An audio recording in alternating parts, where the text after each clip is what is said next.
Good afternoon, friends.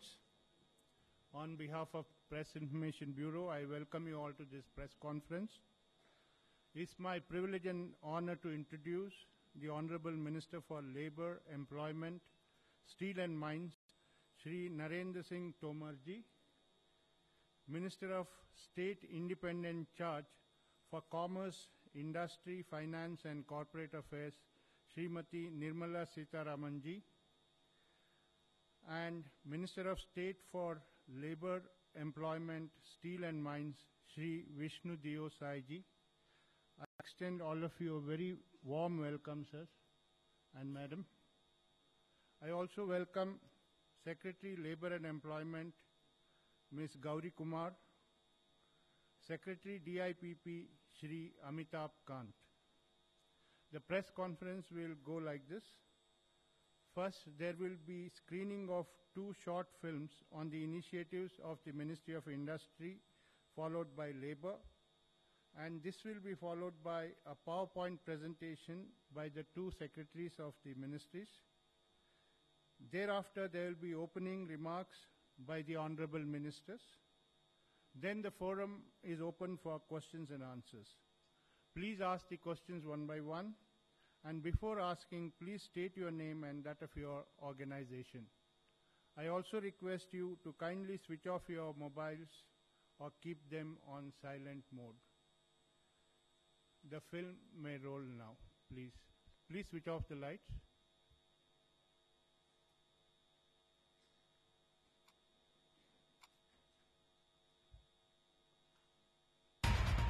सवा सौ करोड़ देशवासी एक कदम चले तो ये देश 125 करोड़ कदम आगे चला जाएगा। मैं आज लाल किले की प्राचीर से विश्व भर में लोगों से कहना चाहता हूं, कम मेक इन इंडिया, आइए हिंदुस्तान में निर्माण कीजिए। The new government took charge amidst a difficult situation with a decade-low GDP growth at 4.5%, an all-time low manufacturing PMI, high inflation. The challenge was to reverse the trend and provide momentum, energy, and a single-minded commitment to growth. India has to grow at high rates over the next 3 decades and create jobs for its young population. A strong, vigorous, and dynamic manufacturing sector has to be central to India's economic growth. In the last 100 days, measures have been taken to cut down red tape and to lay down the red carpet, diminish human interface, and make the system efficient with technology. Best business practices circulated to all states for replication. Online application process for industrial licensing introduced with 24/7 basis accessibility without human interface through the eBiz platform. A major component of defense products totally delicensed.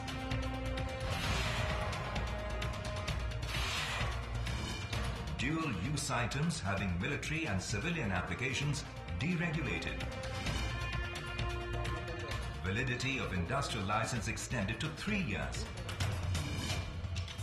All departments advised to introduce online returns through a single form. Undertake no inspection without requisite approval. Self-certification and third-party certification for Boilers Act introduced. Visa on arrival scheme is being announced for business travelers.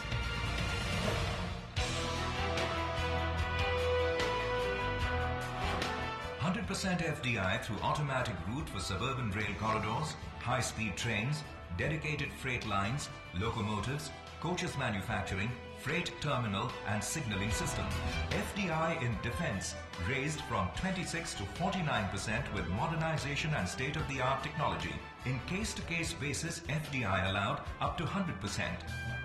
For foreign portfolio investment in defense, FDI permitted up to 24% through the automatic route. FDI in construction sector is being liberalized with the aim of developing smart cities and providing affordable housing for all.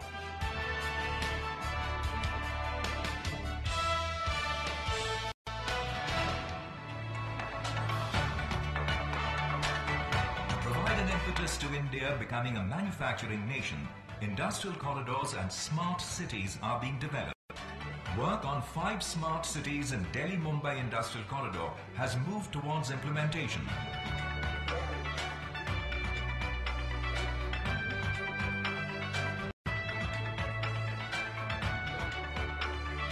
The perspective plan for Chennai-Bengaluru Industrial Corridor has been completed and 3 new industrial cities have been identified for development. The feasibility study for an industrial corridor on the east coast of India has been commissioned by the Asian Development Bank. For this, the Vizag-Chennai Industrial Corridor will be phase 1.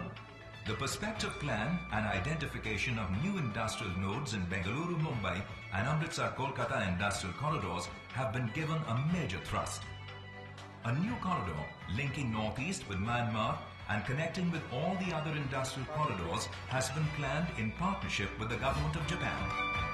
A new National Industrial Corridor Development Authority is being created to coordinate, integrate and monitor the development of these industrial corridors in the country.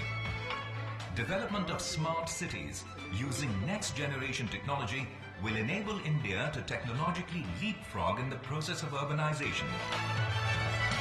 21 new industrial clusters have been approved and developed in the last 100 days with an ecosystem of supply chain responsiveness, lower logistics costs, availability of labor and technology upgradation. These clusters will provide costs and productivity gains and drive India up in the manufacturing chain.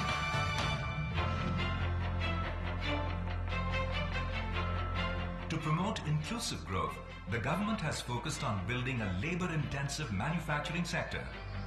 The Indian Labour Development Program has emerged as the most successful skill development program in the country.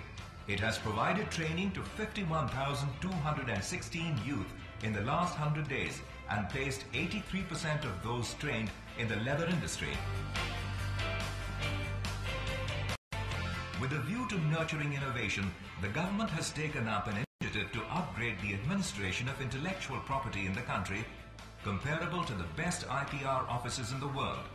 All applications and process have been made online, the use of information technology strengthened, and 1,033 posts are being created. FDI inflows have increased 74% in June-July over the same period last year. Performance of industrial sector as measured by growth of Index of Industrial Production, IIP, has improved. Performance of capital goods, which is an indication of revival of positive investment sentiment, has shown sharp improvement. Manufactured exports in July 2014 are showing a positive growth as compared to July 2013. Gross fixed capital formation has jumped to 7% in the first quarter this year as compared to minus 2.8% in the same period last year. GDP growth has jumped to 5.7% in the first quarter this year as compared to 4.7% last year. The new government has set a new direction, given a new momentum for a vibrant and a dynamic manufacturing sector. In the coming months, government will fully tap the competitive strengths of India.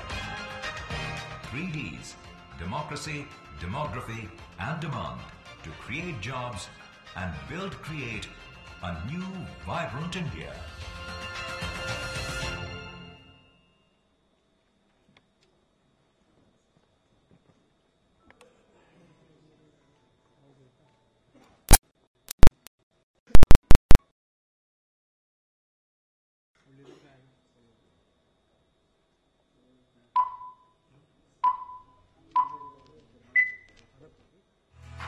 Some general reactions in India. अरे government को पता चल गया तो? अरे क्या बताए भैया, अब जितने आदमी दुकान में नहीं है उतनी तो फाइलें बनानी पड़ती है। यार ये हमेशा मेरी ही फैक्ट्री में इंस्पेक्शन होता रहता है। डिग्री तो मिल गई, पर अब जॉब का क्या?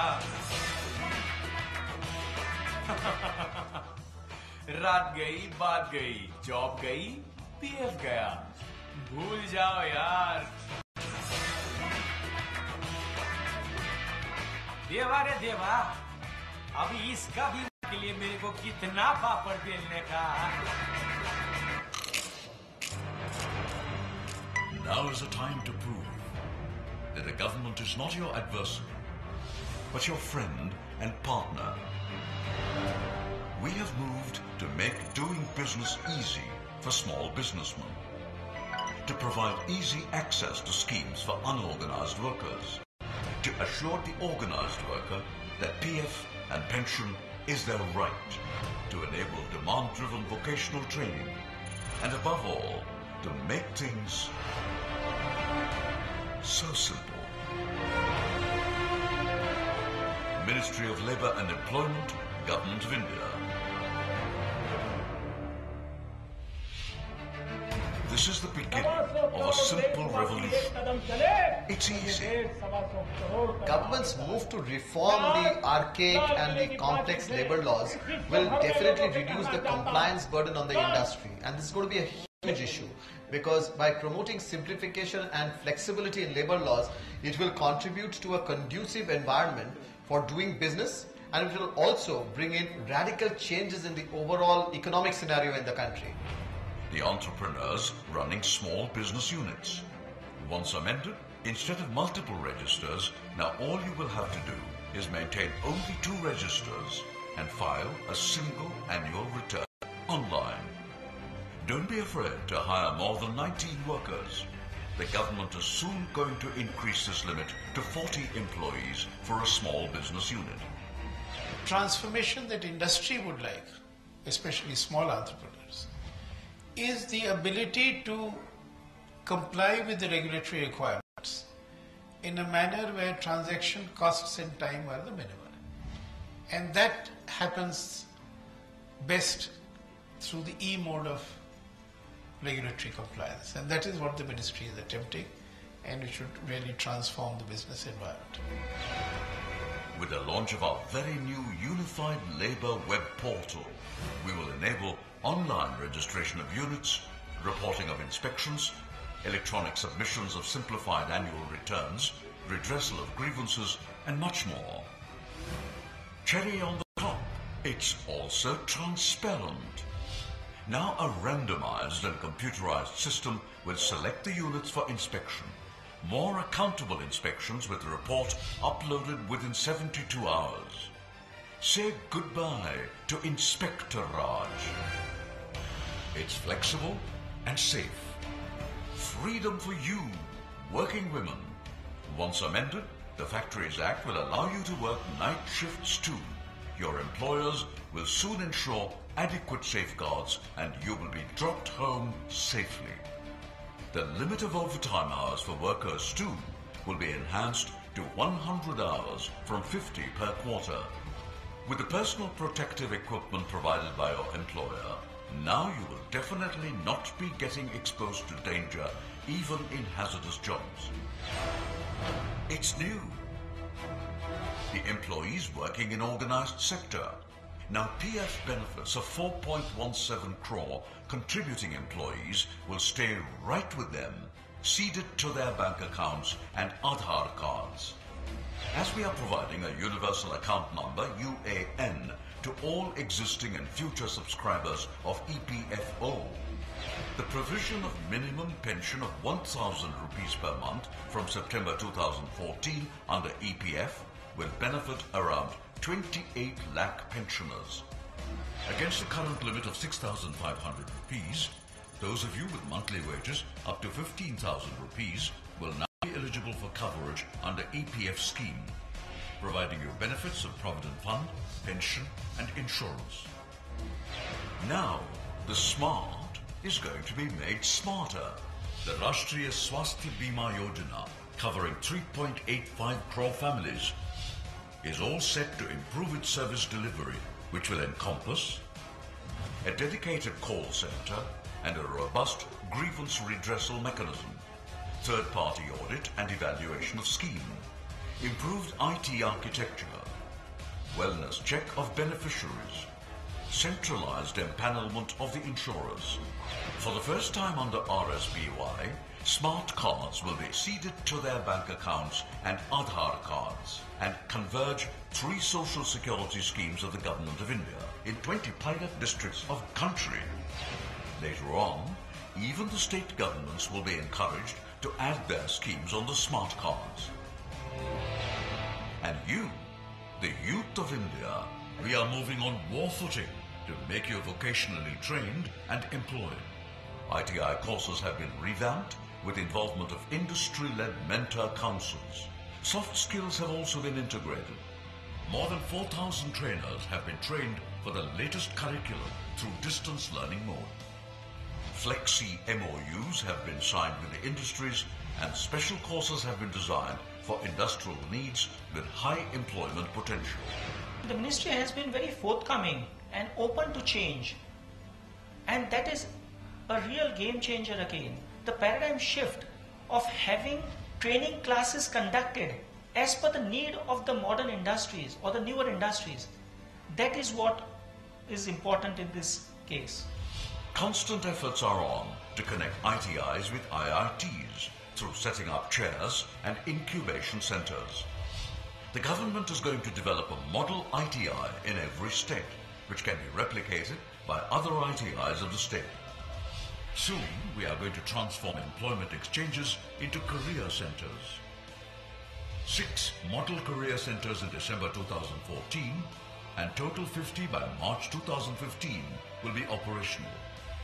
They will effectively connect the job seekers with the industry. I think one of the most fascinating things about the current government and the Ministry of Labour and Employment in particular is the fact that they are very inclusive in their approach. They are looking at ways in which disadvantaged societies are attended to, and they're also looking at enhancing women's participation in the labour force. I think collectively the program is practically transformational in its reach and its import. Our big target is to raise the number of apprentice seats from 4 lakhs to 23 lakhs by amending the Apprentices Act 1961. Earn while you learn. The government will reimburse 50% of stipend to the MSME employer for maximum 2 years, benefiting both the youth and the employer. This is a simple revolution. Simple ideas applied, simple use of technology, and a major change in work, business, and governance. It's a beginning of a strong innings with a message that things can be made easy. आज दुनिया को skill workforce की जरूरत है। आज भारत को भी skill workforce की जरूरत है। कभी कभार हम अच्छा ड्राइवर ढूंढते हैं, नहीं मिलता है। प्लम्बर ढूंढते हैं, नहीं मिलता है। अच्छा कुक चाहिए, नहीं मिलता है। नौजवान है, बेरोजगार है, लेकिन हमें चाहिए वैसा नौजवान मिलता नहीं। देश को विकास की ओर आगे बढ़ाना है तो स्किल डेवलपमेंट ये हमारा मिशन है। और स्किल इंडिया हिंदुस्तान के कोटि कोटि नौजवानों को स्किल हुनर सीखे, उसके लिए पूरे देश में जान और घिसी पिटी व्यवस्थाओं से नहीं, उनको वो स्किल मिले जो उन्हें आधुनिक भारत बनाने में काम आए। वो दुनिया के किसी भी देश में जाएं तो उनके हुनर की सराहना हो। Happy working, India.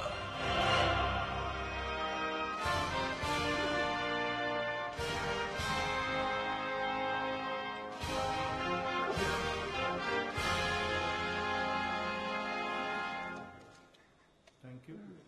I request DIPP Secretary to make the presentation.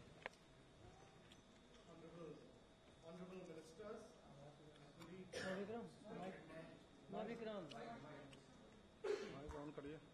Honorable Ministers, my colleague Mrs. Gauri Kumar, Mr. Narendra, all the distinguished media personalities. I'll be extremely brief. There's a new government. Our attempt is to set a completely new direction for a vibrant economy. The mandate of DIPP is to promote growth of manufacturing. It administers intellectual property. It frames the FDI policy. It facilitates development of industry and is responsible. Its responsibility as administrative ministry cuts across several sectors which are listed here. Our focus has really been on three key pillars. One is to improve the business environment, how to do ease of doing business, de-license, deregulate. We've also focused very strongly on enabling manufacturing, and thirdly, on opening up a foreign direct investment in some of the key sectors. The key measures that we've taken is to introduce complete 24/7 bases online system for industrial licensing so that there's no human intervention. The validity of industrial license has been extended. We did a case study. We commissioned KPMG to do a complete case study, which was then vetted by Accenture and was sent to all state governments, that what are the best practices so that the states could replicate. We've asked all the states to introduce self-certification and third-party certification under the Boilers Act. A huge amount of deregulation and delicensing of defense product lists took place. Almost 55% of the items were taken out of the licensing process.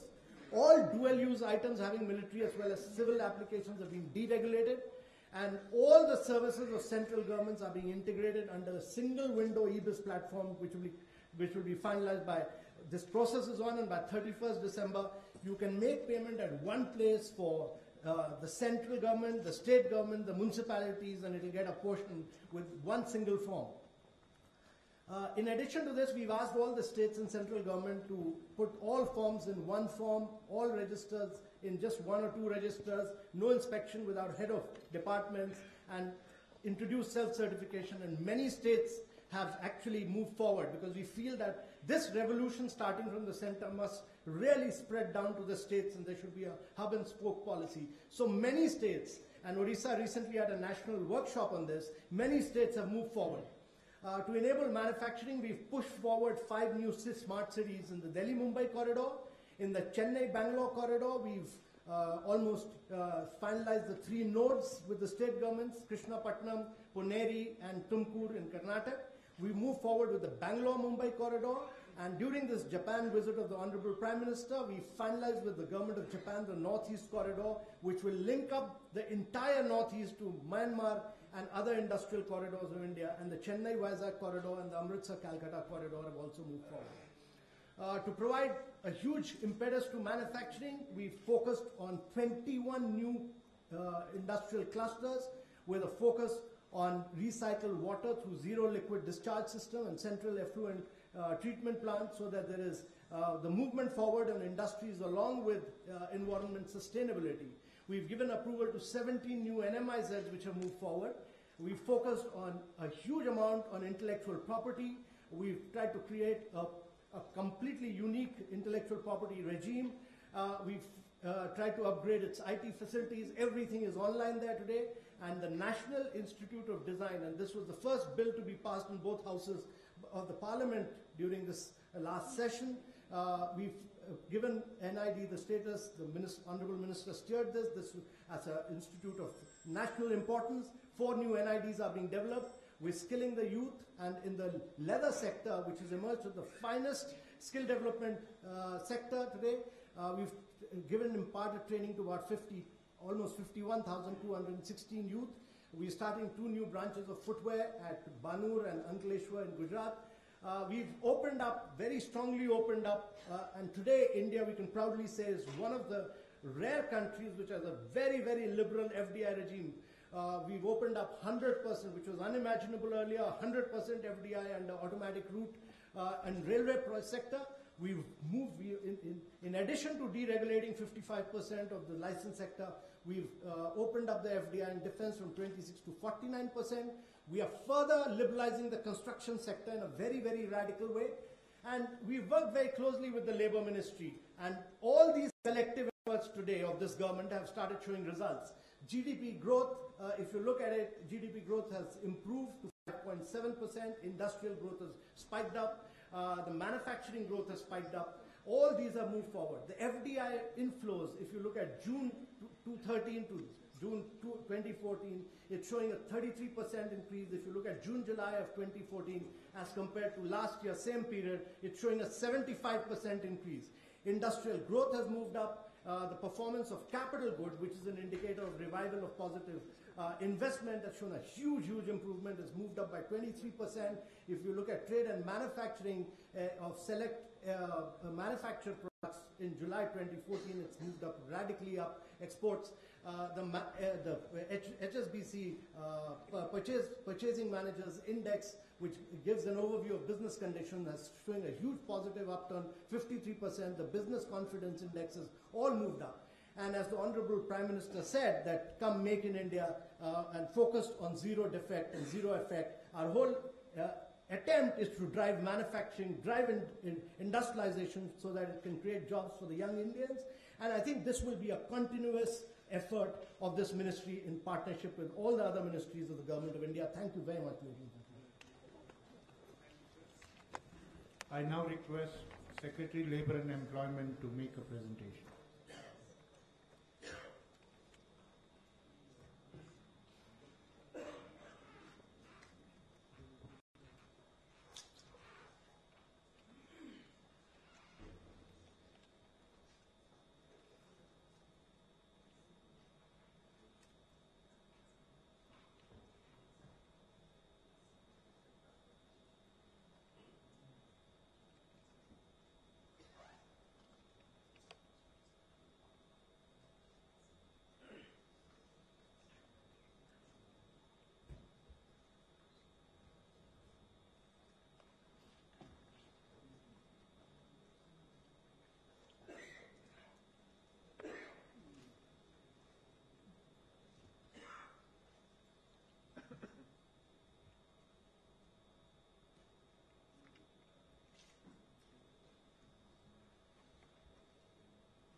Honorable Ministers, my colleague Mr. Amitabh Kant, Mr. Narendra, eminent media members and friends. My presentation will cover three thematic areas. Broadly, ease of doing business. One of the most critical things, everybody recognizes that one of the biggest impediments to employment and growth has been multiplicity of laws, complexity in its compliance, and inefficient enforcement. So that's one of the areas that we'll be dealing with. The second is social security, which we are charged with. And the third is employment and vocational training. And my colleague highlighted the importance of relevant skilling and training. This ministry, in order to carry forward the vision which was just outlined by my colleague, we are attempting a technological response to the challenge that we have in terms of ease of compliance in enforcement of labor regulations. And we are making a beginning with 4 organizations in the central sector with 16 acts. And it will enable all the establishments. There are about 11 lakh establishments between these 4 organizations. So currently the information is being collated, digitized and deduplicated. And we expect that something like 7 to 8 lakhs institutions and organizations would be given labor identification number which would be unique to them. And with that labor identification number, they will be able to have self-certification and file a single online return. We have harmonized the online return. We have made it much simpler and shorter by amending the relevant rules. And we are also permitting digital acceptance of digital returns. The establishments, more importantly, will have real-time access to all the inspection reports which will be filed about them. And we expect that this portal will, over a period of time, will be a very potent analytical tool in terms of our ability to be able to analyze the information, to be able to have policy which is responsive in the labor arena. It will also, we are very sanguine that it will provide a way of harmonizing the implementation and enforcement of acts across state, center, and across organizations. It will also be hyperlinked to grievance redressal mechanism, so for ease of filing of complaints. Another very important concern which is shared by everybody is the fact that this is almost like the last bastion of Inspector Raj. And how do we while we may raise the thresholds, we would still have to live with inspections, and how do we have an accountable, transparent, efficient regime of inspections? And this this labor inspection scheme actually is an attempt in that direction. It will enable the field supervisory officer to have computer picked, since we'll have all these organizations would be on the portal, so it will be linked to the portal, and there would be a random picking of the units to be inspected by the field supervisory officer. And furthermore, it will be necessary for all the inspecting officers to upload their reports within 72 hours to 120 hours, depending on if they are remote, then up to 120 hours. And for complaints, we have said that every organization will have a central analysis and intelligence unit, which will provide data and evidence-based inputs on inspections. So we believe that this will bring in the much required transparency, equity and fairness in the system. Social security for organized workers, we have two organizations, EPFO and the ESIC, and EPFO plays a very critical role because it deals with savings under Provident Fund, it deals with pension, it deals with life insurance under the EDLI scheme. The monthly wage for being eligible to contribute to EPFO currently is 6,500, which with effect from 1st of September has been raised to 15,000, and it will add about 50 lakh more new subscribers to the EPFO. For the first time, actually in the history of EPFO, a minimum pension of rupees, the whole concept of minimum pension has been introduced with effect from 1st of September, and 1,000 rupees. Today, there were subscribers who were drawing 100 rupees of pension, etc. So the minimum pension of 1,000 rupees, and it will help about 28 lakh existing pensioners. Another very critical weakness of EPFO was that the entire transaction between the subscriber and the EPFO was routed through the employer, and it led to delays and it led to inefficiency in the system. The universal account number of all its account holders who are running into 4.17 will now also be seeded with a bank account number and Aadhaar number. And for this, we are facilitating the establishments to have camps, simultaneously camps, when they see the information about the individual subscribers, because the information was not even available centrally today. So by having a central database of information and seeding it with Aadhaar and opening Jan Dhan accounts wherever it's required, so that's also being facilitated. In that process, we expect to have a complete database of all the subscribers to the EPFO. Over a period of time, this has the potential of becoming a sort of a single window opening for social security to all the organized workers. This particularly would be very relevant for contractual workers, for construction workers, for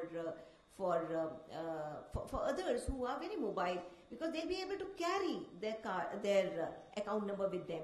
They'll be able to log on to the system, to be able to collate their previous multiple accounts if they have, and update the information, and also they'll be able to download their account statement.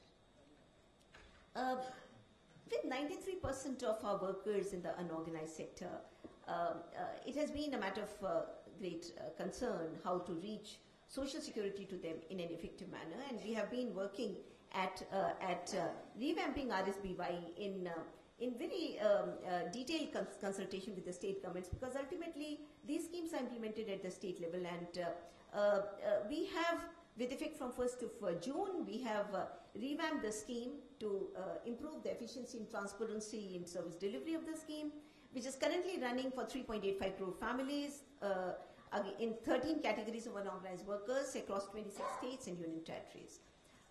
The phase 1 reforms involve key performance indices for insurance companies. They involve greater and more intensive monitoring by the state nodal agencies. One of the key things which was identified, this was the grievance redressal mechanism, and what we are looking at is a 24/7 call center to be established nationally, together with a field verification mechanism to be available to the state governments to invoke. The phase 2 envisages that we will have primary and preventive care, because a lot of studies have shown that the maximum expenditure that a person has is actually in primary and preventive care. And since this starts with hospitalization, there is not adequate diagnostic available. And this is one of the areas which we have been focusing on, and we have constituted a group of state principal secretaries and secretaries to bring the learnings from various state governments, because various state governments have been innovating in their various ways, and they are very different from each other, whether it's Andhra or it's Maharashtra or it's Karnataka or it's Gujarat or it's Chhattisgarh. So we are looking at RSBY as providing a unique platform on which it will be offered like a platform with flexibility where people can innovate, state governments can innovate, and this committee will help us in calibrating the second phase of reforms. RSBY card and the IT architecture is also will be, on that will write all the other convergent social security schemes. Initially, we are looking at 3 schemes which will be converged in 20 pilot districts. There have been very recent reports, and we have shared some of the analysis in the brief that we have circulated. There have been very recent reports indicating that the potential of employment in vocational training is much greater. As we have shared in the brief, the pyramid that we have currently is not adequate at the shop floor level. The ratio between shop floor to supervisory to managerial is actually very uneven, and that's the reason why we find that the employment potential of an ITI graduate, it has been assessed to be at about 63%, whereas in engineers it may be at 25% as per certain studies. So we have been looking in a very major way at re-establishing the brand equity of vocational training, make it happy to be in. We have revised the curriculums. We have constituted mentor councils which are led by industry and which have some eminent academicians in that. And they have been institutionalized in the system that they will be there for 3 years, so that they look in a very dynamic global marketplace. They will continuously look at international best practices and try and imbibe them in our curriculum, in our pedagogy, and in our instructional material. We have set up, to establish synergy between the managerial and the shop floor people, we have set up incubation centers in 4 IITs and Indian Institute of Mines, Indian School of Mines. And the idea is to have the incubation of the IIT and the ITI together. So these are not independent incubation centers, but these are incubation centers to build synergy between the managerial and the shop floor workers. We have also set up chairs which will be providing technical support to mentor councils on an ongoing basis in these institutions. The new curriculum which has been introduced from August 2014 required training of trainers, and we have trained more than 4,000 trainers so far. It also requires the principals to lead from the front, and we have leadership and management training imparted to government ITI principals in the first phase, and we have given it to about 820 principals till now, and the response has been extremely good in terms of the response. We are continuously trying to provide a very flexible platform to industry to come and work with us in being able to develop. My colleague had just presented that the requirement of the industry is so dynamic, and we are not able to sometimes keep pace with it, and it has been very often been expressed as a concern. We have come up with a framework of flexible MOUs with industry. We have signed up with some industry leaders in e-commerce, and e-commerce, I think there have been some, it has been a highly, is a sunrise industry. We have signed up in e-commerce, we have signed up in apparel and textiles, etc. And we are very hopeful that these will lead. We also have signed up with an industrial house for providing diversity at workplace, because in the economy, and this has repeatedly been said, that we need to have greater participation, labor force participation by women who constitute 50%, but whose numbers in labor force are declining and have been an area of major concern. We are also developing model ITIs. The Honorable Minister had a meeting with all the state labor ministers, and we have shared the concepts of model ITI, and we are hoping that it will be set up very soon. The mentor councils I mentioned have been set up. Apprentices we see as an area of very high growth, and that we have not even touched any part of apprentices. So we are looking at apprentices as a very big way of making students industry ready. So we are, and particularly in the context of entrepreneurship, we are looking at MSMEs as providing us the leadership. So we have a couple of proposals for MSMEs to be supported for engaging apprentices. Apprentices Act amendments, Factories Act amendments, and labor filing of returns. These 3 Acts amendments are already in the Parliament, and I would not therefore go into details. We also have a lot of infrastructure available in urban ITIs, and urban ITIs, particularly in the context of what was mentioned by my colleague Mr. Kant, with 10.5% of the workers in construction sector and the number growing by leaps with the ambitious goal of having a house for all by 2022, we need to do much more for construction workers. And as I have presented in the brief that we have circulated, only 10% of the total workforce currently has some certificate. That means 90% are outside certification, and therefore their mobility, their skill levels, and their self-image is low. We are starting a national framework for recognition of prior learning, starting with construction workers, because that we believe is an area which has been long neglected. We are also intending to utilize the urban ITIs for training of workforce of the industry and providing it to them in a very flexible mode. Industry cluster, career center, and ITI collaboration is something that we are very sanguine about, and career center being in the middle and being the bridge between demand and supply is something that is being looked at. And the career centers would be assessing skill requirements local, regional, national, international level. They will be providing counseling on the one side to youth from rural, semi-urban areas as well as disadvantaged sections. And they would also be a single point contact for industry. And we expect this to be done in a very value-add mode rather than in a regulatory mode. And we believe that the portal that we are coming up would actually provide change. A lot of people a lot of students from not so affluent families and from rural areas sometimes are not able to find a placement only because they don't have that last mile employability. And we are coming up with a module for last mile employability for these people so that their employment prospects improve. Thank you. Thank you, Madam. Now I request the Honorable Minister for Labour and Employment to make his opening remarks.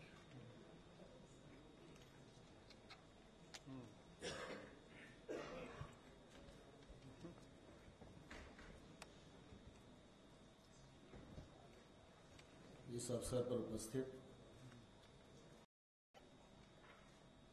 हमारी मंत्री श्रीमती निर्मला सीतारमन जी, राज्य श्री विष्णुदेव साय जी, श्री अमिताभ कांत जी, श्रीमती गौरी कुमार जी, नरोना जी और इस अवसर पर उपस्थित सभी अधिकारीगण, पत्रकार मित्रों, श्रम और रोजगार विभाग देश की गरीब जनता और नियोक्ताओं की दृष्टि से अत्यंत महत्वपूर्ण विभाग है। त्रिपक्षीय वार्ता हमारी एक बुनियादी संरचना है, उसके आधार पर हम चर्चा करते हैं, विचार विमर्श करते हैं और आगे बढ़ते हैं। श्रम विभाग मुख्य रूप से श्रमिक हितों के संरक्षण, उनका संवर्धन, उनका विकास और साथ ही साथ औद्योगिक क्षेत्र में काम करने वाले जो व्यवसायी हैं उनको व्यवसाय करने में सरलता रहे और स्किल डेवलपमेंट की दृष्टि से अपने दायित्व का निर्वाह करता है। अभी हमारे विभाग के सचिव ने बहुत ही विस्तार से नई सरकार बनने के बाद जो काम हुए हैं उन पर प्रकाश डाला है। सरकार को बने लगभग भी 3 माह हुए हैं। इन 3 माह में विभाग के सभी कर्मचारियों अधिकारियों ने मिलकर 3 एक्ट संशोधन के लिए लोकसभा और राज्यसभा में प्रस्तुत किए हैं। एक एक्ट लोकसभा में पारित हुआ है एक लोकसभा और राज्यसभा में अभी इंट्रोड्यूस हुआ है। आने वाले समय पर उस पर चर्चा होगी और पारित होगा। इसी बीच में उद्योग और व्यवसाय और श्रमिकों के हितों के संवर्धन, व्यवसाय को सरलीकरण करने की दृष्टि से प्रमुखता कुछ कदम विभाग ने उठाए हैं, जो आने वाले समय में मूर्त रूप लेने वाले। एकीकृत वेब पोर्टल की बात आप सब लोगों के ध्यान में आई है। यह बहुत ही महत्वाकांक्षी योजना है। इससे पारदर्शिता भी आएगी, इससे व्यवसाय में सरलता भी आएगी, श्रमिकों के हितों का संरक्षण भी होगा और जो तकलीफें सामान्य तौर पर श्रम विभाग में दिखाई देती थी, उनका निस्तारण भी आसानी से होगा। इंस्पेक्शन स्कीम की चर्चा भी आप सब लोगों के ध्यान में आई है। इंस्पेक्शन तो पहले भी होते थे, लेकिन पहले इंस्पेक्शनों में कई प्रकार की शिकायतें आती रहती थी। उन शिकायतों में सच्चाई भी होती थी और इसलिए इस इंस्पेक्शन स्कीम भी हम लोग नई शुरुआत करने वाले हैं। उस स्कीम के अंतर्गत भी पारदर्शिता आएगी और इंस्पेक्शन का कवरेज एरिया भी बढ़ेगा और इंस्पेक्शन में किसी भी प्रकार की हेराफेरी की स्थिति नहीं रहेगी। एकीकृत वेब पोर्टल के माध्यम से प्रमुख रूप से हम एक तो ऑनलाइन नियोक्ताओं का पंजीकरण करना चाहते हैं, जिसको हमने प्रारंभ कर दिया है और लगभग अभी 4700 इकाइयों ने ऑनलाइन पंजीकरण कराया है। जिस पंजीयन को लेने में काफी कसरत नियोक्ताओं को करना पड़ती थी, इसी वेब पोर्टल के माध्यम से इंस्पेक्शन स्कीम को भी हम आगे बढ़ाएंगे और इंस्पेक्शन स्कीम में यह भी हम लोगों ने तय किया है कि बाकी जो अनिवार्य निरीक्षण होंगे वो तो इंस्पेक्टर करेगा ही, लेकिन सामान्य तौर पर जो निरीक्षण होते थे वो कंप्यूटर के माध्यम से निर्धारित किए जाएंगे, जिससे कि अपनी मर्जी से एक ही इंडस्ट्री में 10 बार इंस्पेक्शन करना और एक इंडस्ट्री में एक भी बार इंस्पेक्शन नहीं करना, ये जो प्रक्रिया चलती रहती थी यह समाप्त होगी और इंस्पेक्शन की रिपोर्ट भी उसको 72 घंटे के भीतर ऑनलाइन प्रस्तुत करना पड़ेगी, वो भी वेब पोर्टल में आएगी। अगर 72 घंटे में वो रिपोर्ट प्रस्तुत नहीं करेगा तो प्रस्तुत करने का अवसर समाप्त हो जाएगा। प्रस्तुत कर देगा तो 72 घंटे के बाद, उसके प्रस्तुत करने के बाद कोई भी अवसर उसके चेंज के लिए उसके पास नहीं बचेगा। इसी प्रकार से भविष्य निधि संगठन का भी इसमें समावेश किया गया है और उसके लिए हम एक पहचान संख्या प्रत्येक श्रमिक को उपलब्ध कराएंगे और उस पहचान संख्या के आधार पर उसके पास एक नंबर होगा, कार्ड होगा। अभी सामान्य तौर पर कई बार ये देखने में आता है कि एक श्रमिक ने एक जगह 6 महीना काम किया और उसके बाद दूसरे राज्य में उसको काम मिल गया तो वहां से छोड़ के चला गया। अब 6 महीने में उसका कितना पीएफ कटा, वो छोटी राशि है, बड़ी राशि है, लेकिन अब वो चला गया तो सामान्य तौर पर उस अकाउंट को वो ऑपरेट नहीं कर पाता और कई बार हम लोग भी चर्चा करते रहते हैं कि इस अकाउंट का कोई दावेदार ही नहीं। ऐसा नहीं होता कि दावेदार ना हो, लेकिन अब एक व्यक्ति एक जगह से गया और तमिलनाडु में चला गया, तमिलनाडु से आया तो वो उत्तर प्रदेश में आ गया, तो अब वो सोचता है कि इतना छुट्टी मिलेगी नहीं तो जा नहीं पाऊंगा, जब जाऊंगा तब देखूंगा। तो इस माध्यम से उसका जो अकाउंट है वो अकाउंट भविष्य निधि संगठन में भी दिखेगा और जिस श्रमिक का अकाउंट है वो उसको भी दिखेगा, जिससे कहीं भी जाएगा तो उसको कोई भी परेशानी इस दृष्टि से नहीं होगी। और इसमें ऑनलाइन शिकायत का भी प्रावधान हम लोग वेब पोर्टल में कर रहे हैं। अभी सामान्य तौर पर पूरे देश में उद्योग जगत में, श्रमिक जगत में क्या हो रहा है, सारी इन्फॉर्मेशन नहीं होती। कई बार औद्योगिक अशांति भी है, तो क्षेत्र में कानून व्यवस्था के विषय को लेकर वहीं तक सीमित रह जाती है। कोई शिकायत दिल्ली तक आए, ये सामान्य तौर पर नहीं हो पाता। लेकिन इससे ऑनलाइन शिकायत भी आएगी, तो शिकायत के आधार पर केंद्र सरकार इस वेब पोर्टल के माध्यम से इन शिकायतों का विश्लेषण कर सकती है कि अमुक राज्य में, अमुक क्षेत्र में इस प्रकार की शिकायतें ज्यादा आ रही हैं, तो इन शिकायत का क्या कारण है? क्या श्रमिक इन शिकायत का कारण है? क्या व्यवसाय करने वाला इन शिकायत का कारण है? या वाकई उसको कोई परेशानी हो रही है, वो शिकायत का कारण है? तो हम लोग विश्लेषण करके उन शिकायतों का कैसे निराकरण श्रम विभाग करे, इस दृष्टि से आगे बढ़ सकते हैं। तो मैं समझता हूँ एकीकृत वेब पोर्टल और इंस्पेक्शन स्कीम वर्तमान परिस्थितियों में एक महत्वपूर्ण कदम है, जो श्रम और रोजगार विभाग के माध्यम से हम लोग आगे बढ़ाने का प्रयास कर रहे हैं। और इसको बहुत ही परिश्रम करके हमारे विभाग के सभी अधिकारी, कर्मचारी और बाकी जो संबंधित संगठन हैं, उन सब ने मिलकर इसको बनाया है।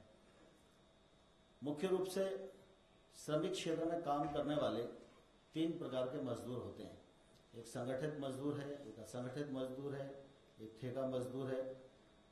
और इन सब की चिंता हो, यह प्रयत्न श्रम विभाग का है। संगठित जो क्षेत्र के श्रमिक हैं, उन श्रमिकों के लिए अनेक प्रकार के कानून भी बने हैं, लगभग 44 कानून हैं जो पूरे श्रम विभाग के द्वारा जिनका अनुपालन किया जाता है। लेकिन असंगठित मजदूर हैं और ठेका मजदूर हैं, उनके साथ कई प्रकार की दिक्कतें रहती हैं। उनको सामाजिक सुरक्षा भी जो मिलना होती है, वो भी सामाजिक सुरक्षा उतनी मात्रा में नहीं मिल पाती। और इसलिए सरकार ने तय किया है कि हम तीनों प्रकार के मजदूरों की सामाजिक सुरक्षा की चिंता करेंगे।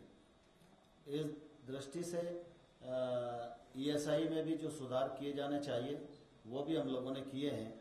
ईएसआई हॉस्पिटल की जो सुविधाएं मिलती थी, वो सुविधाएं कई बार दिल्ली में केंद्रित होने के कारण उतनी विस्तारित नहीं हो पाती थी। इसलिए इस बार हम लोगों ने ईएसआई बोर्ड में निर्णय लिया है कि एक स्टेट लेवल कमेटी बनाएंगे और वो स्टेट लेवल कमेटी को 5 करोड़ तक के खर्च करने के अधिकार भी देंगे, जिससे कि अधिकार विकेंद्रित हो जाएगा।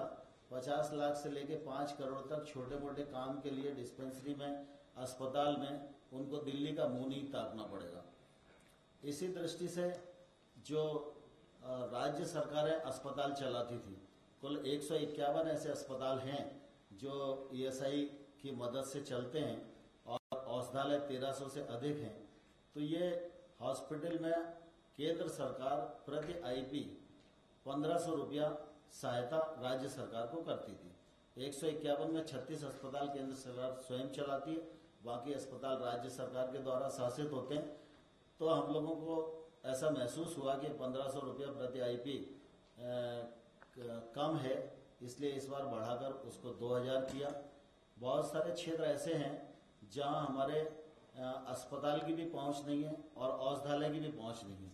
वहां पर एक डॉक्टर को सुनिश्चित करने की योजना थी, जिसमें वो इंश्योर्ड पर्सन का